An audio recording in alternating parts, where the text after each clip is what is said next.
O seguinte poñente é José Menjeiras Alonso, ven do Departamento de Estatística e Investigación Operativa da Universidade de Santiago, e a súa charla é Exploratory and Statistical Tools to Investigate Multimodality. Vale. Muchas gracias, María.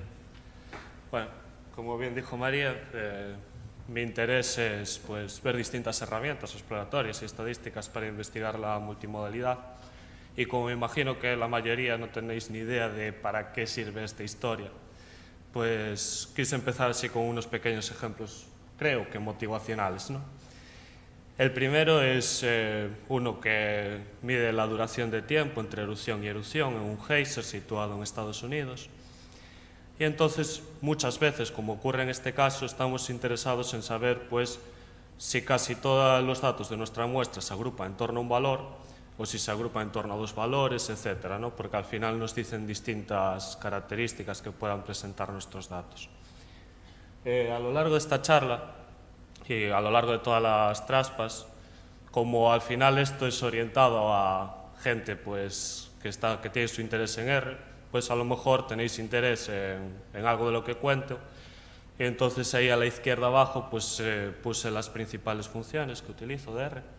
Por ejemplo, los datos estos de duración del tiempo entre erupción y erupción están en la función faithful, que está en el paquete base. Y luego, una primera posible aproximación de ver en torno a qué valores se agrupan nuestros datos, se puede hacer con el histograma, que es el que muestro ahí a la izquierda, y se puede hacer esto en R con la función hist. Entonces, como decía, muchas veces tenemos este interés. Por ejemplo, aquí también muestro el histograma para un conjunto de datos que es la capacidad de absorción que tienen los lagos.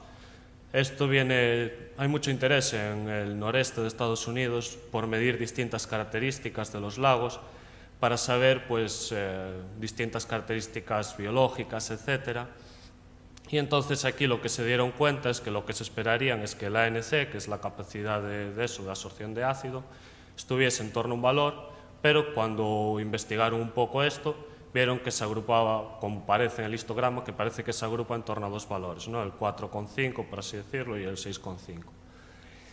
Entonces se pusieron a ver qué podía haber detrás y vieron que en función de si el lago admitía drenaje o no, esto es, si dejaba escapar el agua por la tierra o no, pues pasaban distintas características. Entonces, muchas veces interesa investigar, pues eso, en torno a qué valores se agrupan nuestros datos, por ver si hay algo que está pues, haciendo que se mueva, ¿no?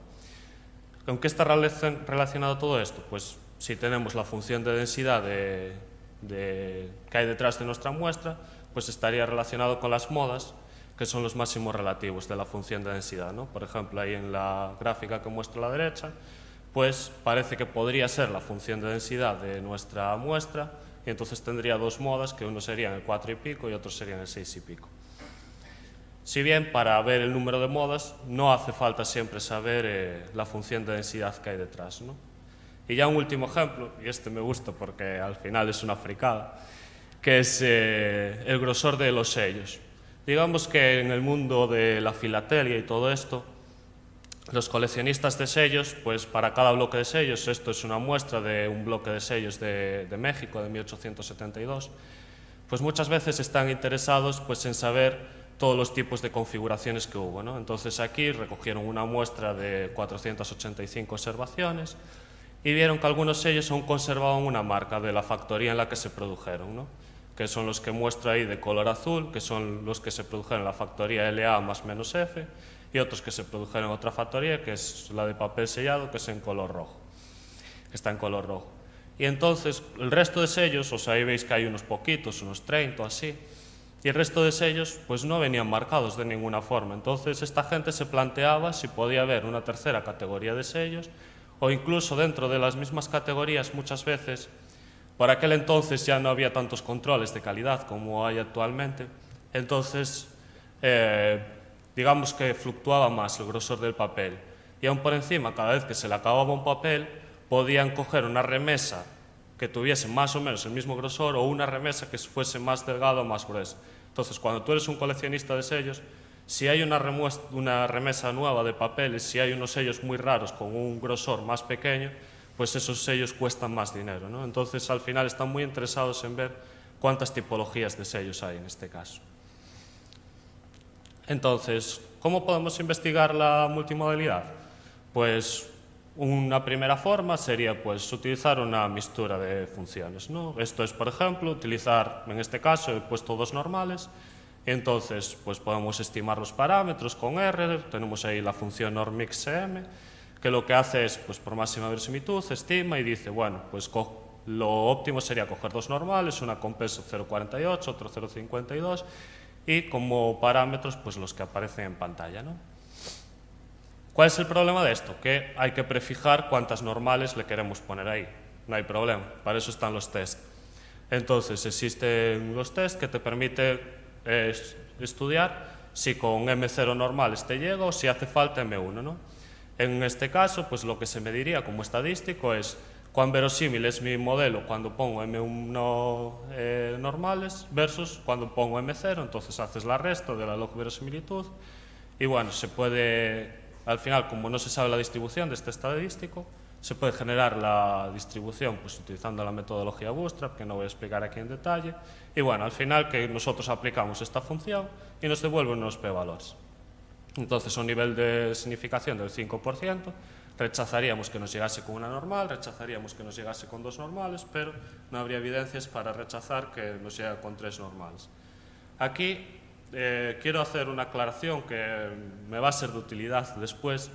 Al final aquí estamos testeando el número de normales, entonces aquí le ponemos tres normales, pero en realidad solo están apareciendo dos modas. Una es en torno al valor 4 y pico y otra en torno al valor 6 y pico, ¿no? Vale, entonces, ¿cuál es el problema de esto?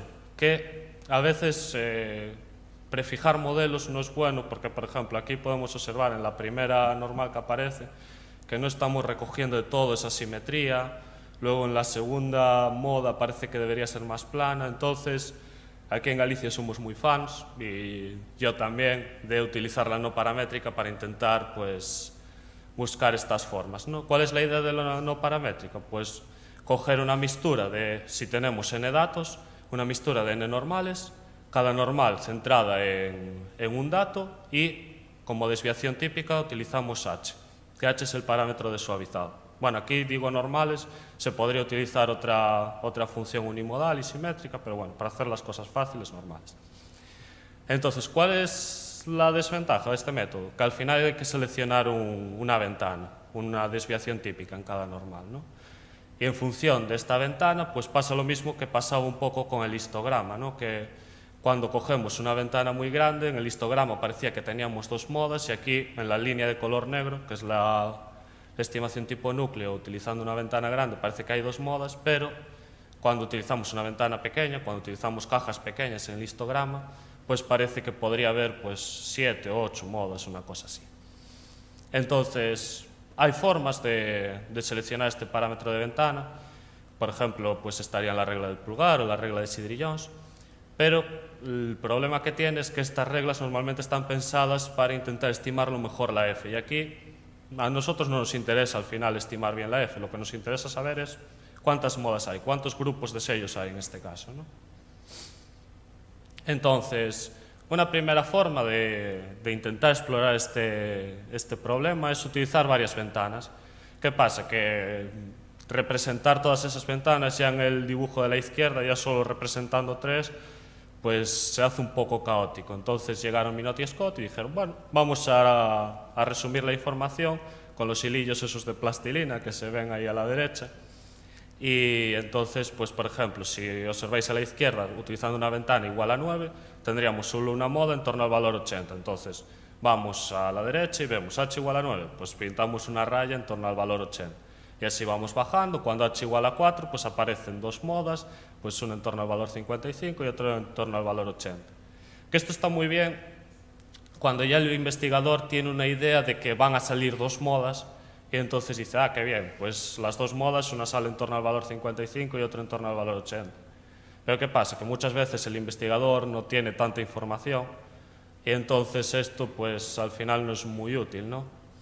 Entonces lo que pensaron Minot y otros es, bueno, pues vamos a ver muchas muestras y a ver qué pasa. Entonces, ¿cómo hacen estas muestras?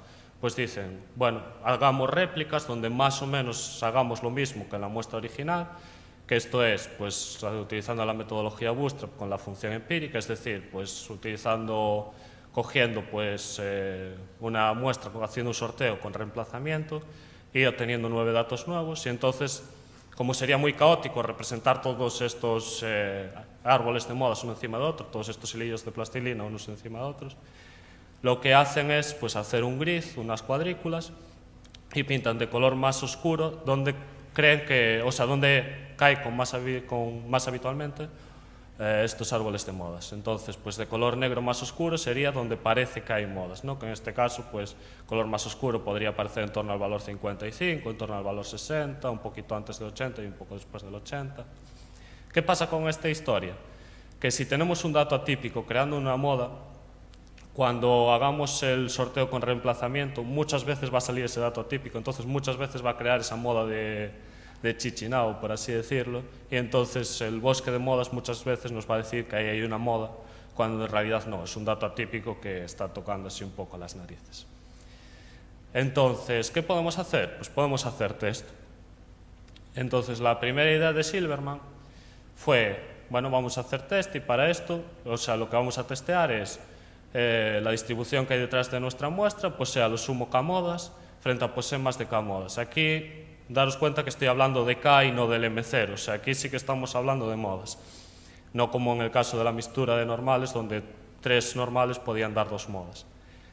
Entonces, lo que dice Silverman es, bueno, yo voy a usar como estadístico justo la última ventana para la cual tengo una moda antes de tener 2, ¿no? O sea, por ejemplo, en el ejemplo de la duración entre erupción y erupción, tendríamos esa ventana de 8,065, y luego lo que dicen es, como no conozco la distribución de mi estadístico, pues genero remuestras por Bootstrap, esto es, genero a partir de la estimación tipo núcleo con la ventana crítica, que es esa última ventana, pues muestras nuevas y veo qué ventanas críticas me da.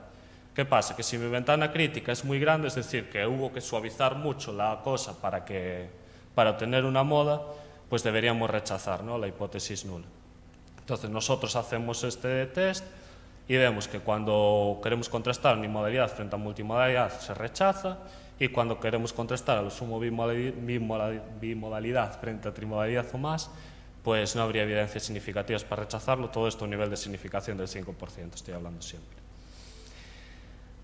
¿Cuál es el problema de este test? Que ya Hall y Yor en el 2001 prueban que no funciona muy bien y bueno, pues eso.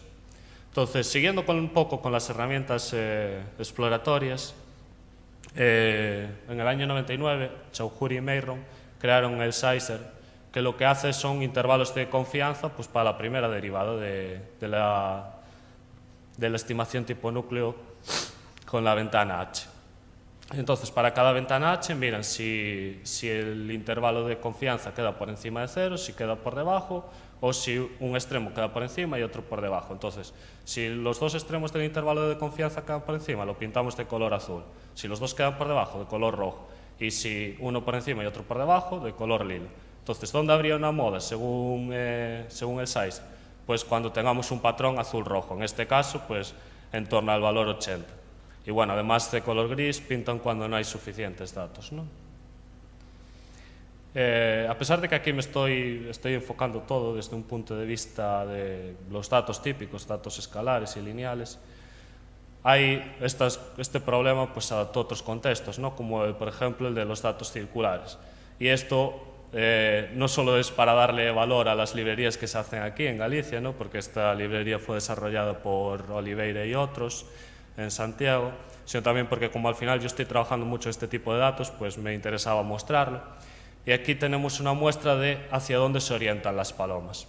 Cuando tienen el vuelo, pues tenemos norte, sur, este, oeste, y lo que querían los investigadores aquí saber es si las palomas estaban regresando a su hogar, que quedaba al norte, o si había algunas palomas desviadas, ¿no? Porque aquí si veis la muestra, que son los puntitos que aparecen ahí en el círculo, parece que podrían muchas estar yendo al este por algún motivo.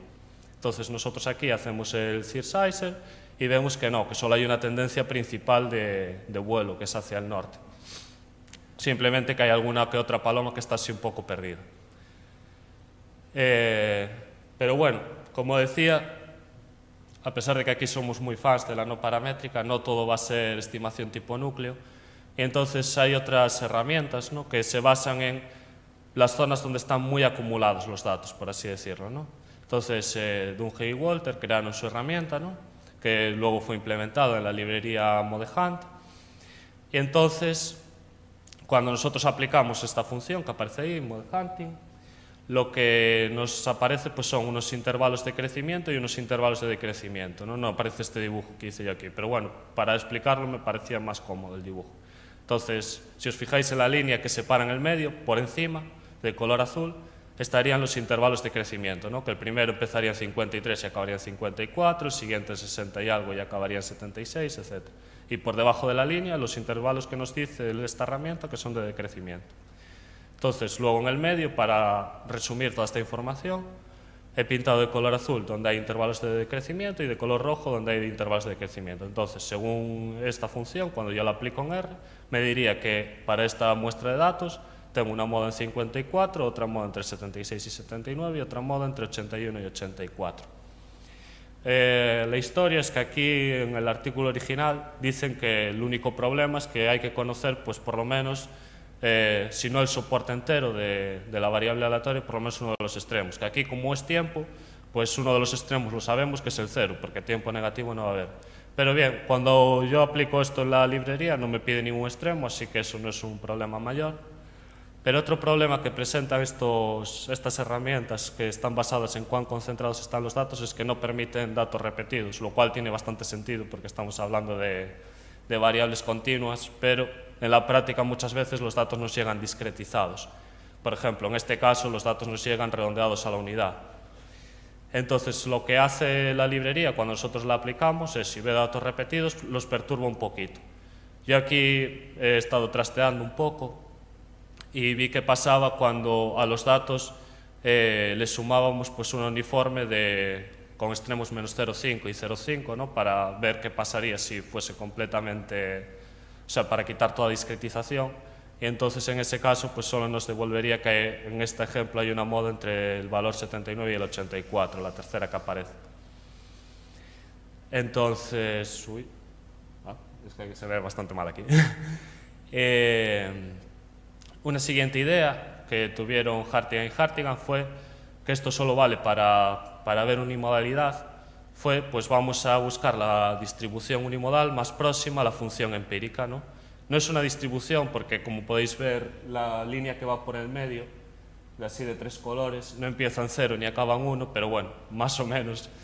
Y entonces lo que medían era la máxima diferencia entre la distribución empírica y esa distribución unimodal. Y eso es lo que luego le llamaré el DIP, que tiene sentido después. Cuando nosotros aplicamos esta función, la del DIP en R, lo que nos devuelve es un intervalo en donde estaría nuestra moda, suponiendo que fuese unimodal, ¿no?, que en este caso pues, nos dice que nuestra moda estaría entre el valor 73 y el 86. ¿Cuál es la ventaja de lo que os hablaba antes, del DIP, de la distancia entre la distribución empírica y esta distribución unimodal? Es que nos da un estadístico.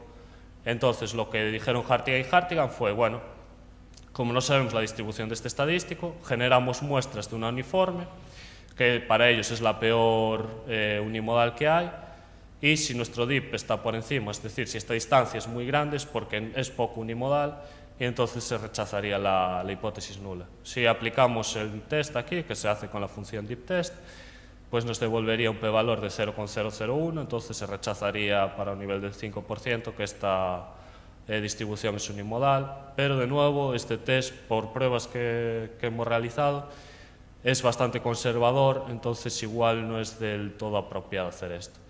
Y esta última traspa ya, que es la traspa que he titulado Aquí he venido a hablar de mi libro. Sé que puede parecer un poco horrible la primera fórmula, entonces vamos a borrarla. Y pues al final, ¿qué es lo que yo estoy haciendo? Yo también estoy haciendo pues test para contrastar si hay a lo sumo k-modas frente a más de k-modas. Y entonces para ello pues estoy utilizando el estadístico que propusieron Muller y Savinsky, ¿En qué consiste esto? Pues lo que dijeron Muller y Savitzky es, bueno, usted deme una función de densidad de un valor lambda y cuántos intervalos quiere.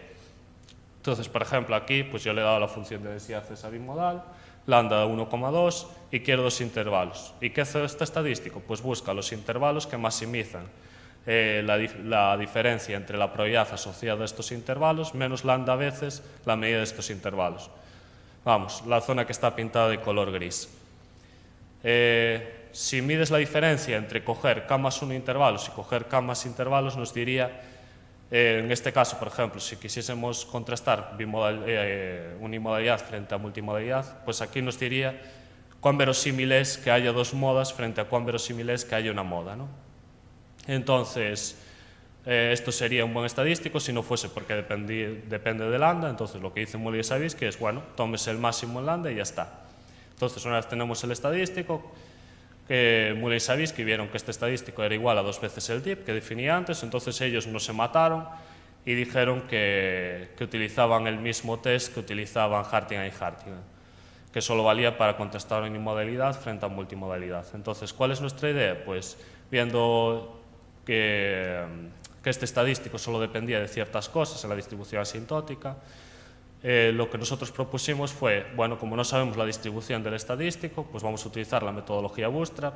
Para eso generamos las remuestras con la estimación tipo núcleo con la ventana crítica, un poco modificada para que se cumplan ciertas propiedades asintóticas y nuestro test funcione bien.